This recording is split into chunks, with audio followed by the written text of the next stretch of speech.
Selamat pagi, siang, sore, dan juga malam. Jumpa lagi di channel kesayangan kita ini. Untuk kesempatan kali ini kita akan coba bahas mengenai penyebab terjadinya rem mobil yang tiba-tiba nyeplos atau tidak bisa direm.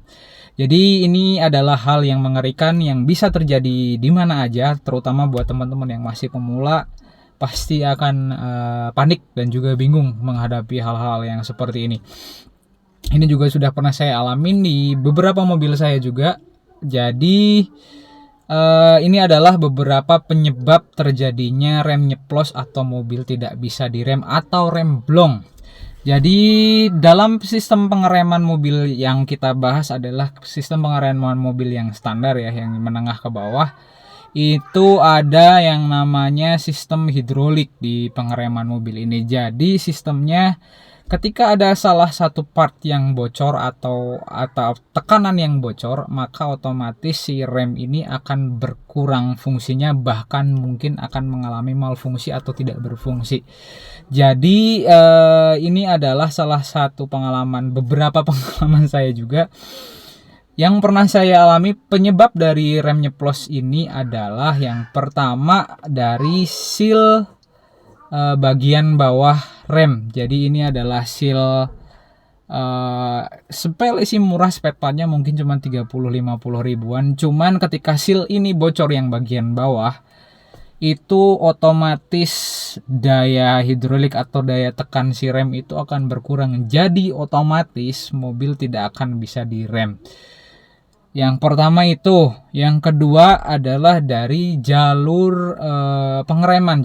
Saya bilang jalur atau aliran ya. Jadi karena di mobil ini tuh kan ada booster, ada rem, ada kabel, ada besi yang buat mengalirkan si minyak rem tersebut itu untuk menjadi sebuah tekanan. Jadi ketika teman-teman mengalami kebocoran pada entah itu selang fleksibel yang ada di dekat kaki-kaki mobil atau itu pada besi.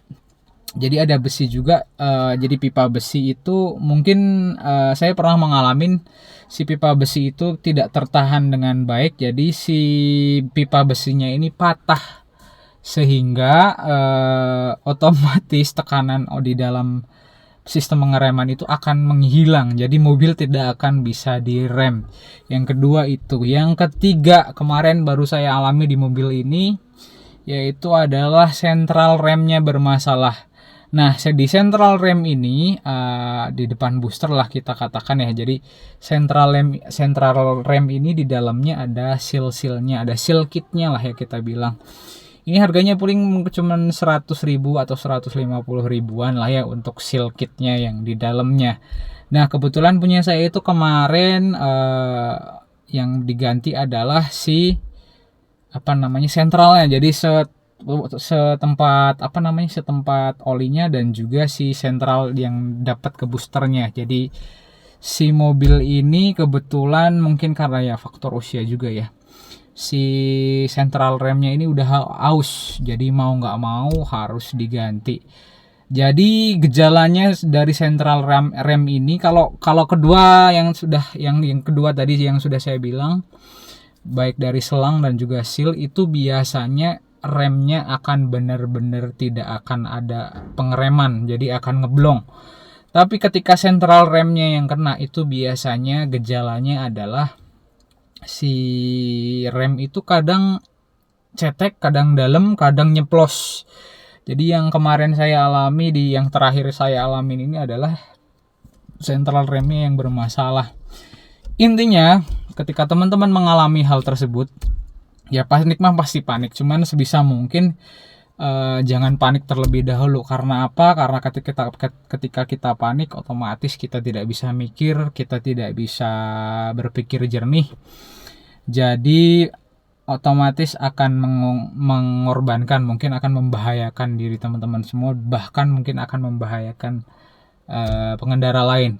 Intinya ketika rem sudah merasa, biasanya udah ngode dulu si rem ini tuh, misalkan akan ada kebocoran atau misalkan ada ketidaknyamanan, itu biasanya sudah ngode dulu, remnya udah nggak begitu enak. Dan semoga tidak terjadi pada teman-teman semua, karena jujur saya juga pernah mengalami hal tersebut. Pasti panik, cuman tetap kita harus berpikir jernih untuk menghadapi masalah seperti itu.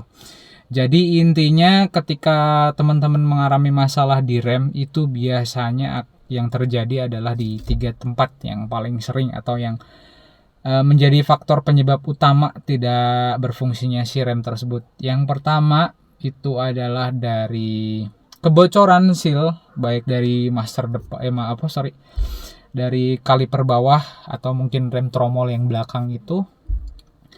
Kemudian dari jalur atau dari selang-selang rem, kemudian dari central rem.